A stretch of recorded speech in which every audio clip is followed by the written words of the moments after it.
for all things mindset and mysticism.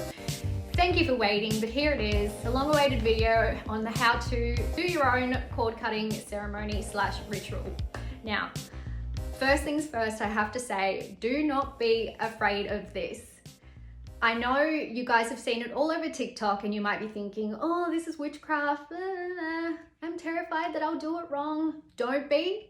It's simply an intentional ceremony for your healing, okay? Because what's happening here, it's a release.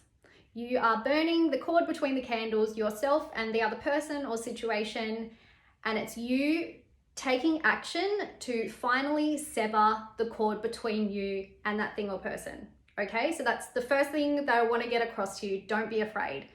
If you have been feeling called to do one for yourself, keep watching because I'm going to show you how. Now, why we do this, I just want to read this paragraph that I wrote. I want to get it super clear to you guys to see if it's for you or not. So every time we experience a significant encounter, we start a partnership or a friendship, a relationship, or even if we are intentionally just commit to a certain situation or a job or thing, an energetic cord is formed in the astral. So in the unseen, we cannot see these cords, obviously. So just think of it like a spiritual tether. These cords, however, in the astral, allow energy to flow back and forth between you and said person, thing, or whatever you got going on, even at a distance, okay?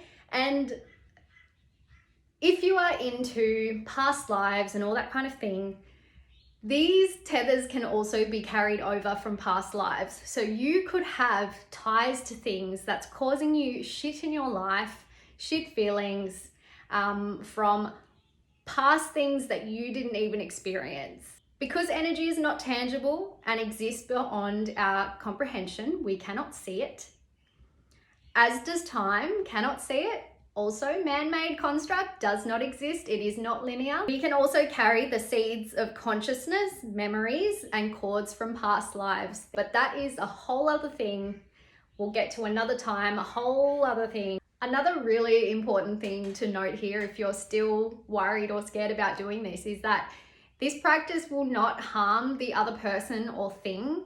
However, as it is an intentional practice, if you carry harmful thoughts or intentions towards this person or situation that you're doing the practice for, it might be bad, okay? So I do suggest going into something like this with really good intentions for yourself and the other person, and just the fact that you've learnt your lessons, they have fulfilled their karmic duty in your life, and that is it. So keep your intentions good and you will be fine. So replay what I said, have another think about it.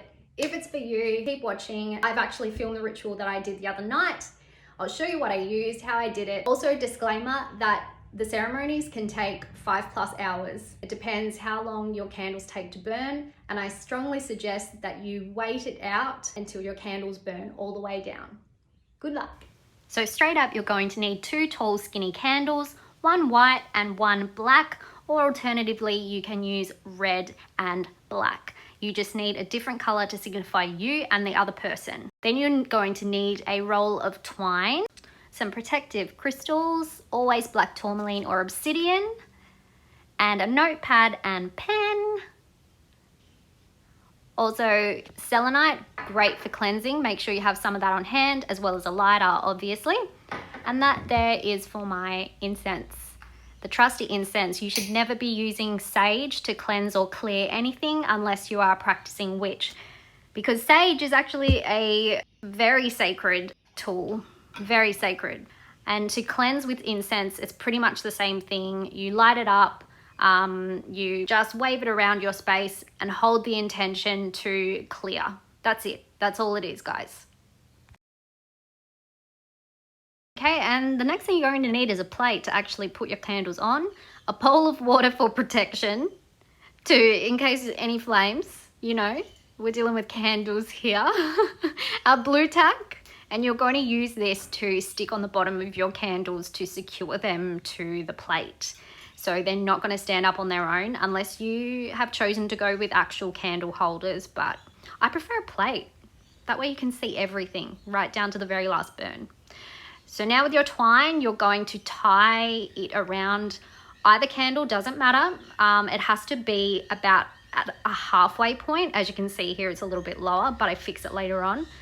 So tie your candle at the halfway point and wrap it around 3 times around the one candle, and then with that same string, tie it around the other candle 3 times.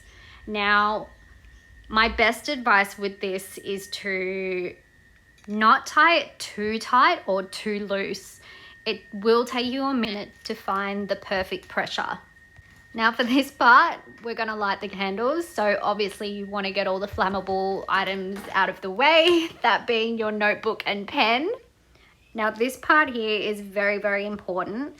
As you are lighting the candles, you have to say aloud your intentions, okay? So with any ceremony, spell, I'm not going to say that this is a spell, but you want to be heard, right? You can't be heard just through your thoughts, okay? We always have to speak what we want to manifest into our reality, okay? Because words carry vibration. And I will put the script that I use into the description, so you can follow it if you like, or you can actually make your own. Now, the second most important part to this is the letter that you're going to write to the other person, okay? And this is what you'll actually burn in the candles. There are other ceremonies for cord cutting out there that don't require you to write a letter, but I just feel like there is so much release when we write down our feelings. It's the same as journaling, and there's so much power to writing all this down and then just burning it. In my ceremony, I made sure I burnt the paper over both candles, just like that. And I also purchased some sage, like actual plant sage, and burnt that too, just to make sure that the message was received. Now here we go, time lapse.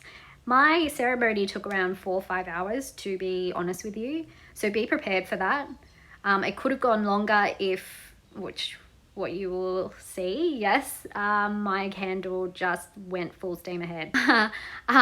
So, you know, you don't have to sit and watch it, although it can be intriguing when it gets to this point. Just have it burning in the background while maybe you're watching Netflix or something. Also, I really want to note that this will not work if you don't put the action behind your intention. So if you want to let someone go, you need to actually let them go by setting boundaries or not texting them. Remember that intention and action equals result.